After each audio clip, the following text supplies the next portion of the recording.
Hey everyone, Namaste. This is Guru Dharm, and in this class, in this video, we will learn how to do perfect arm balance with basic options.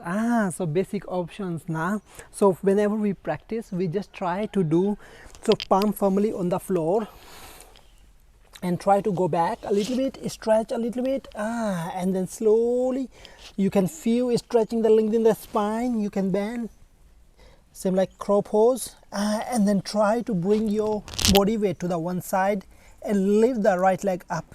And if you want to go up, then try to stretch your legs first, and then you can do the same sequence with another leg. So just try to lengthen the spine, core muscle to up to the shoulders. So this will help you a lot. And if you would like to make the perfect balance with a fantasy way, so just try to do it like this.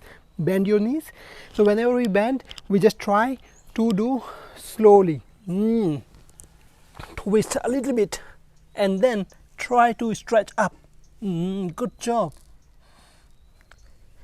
But however, the foundation is important, which is your palms. So if you have firmly palms on the floor, then you can try your best and do it step by step without skip any step. And if you have any comment, subscribe my channel and feel free to let me know the comment. Namaste and see you next video.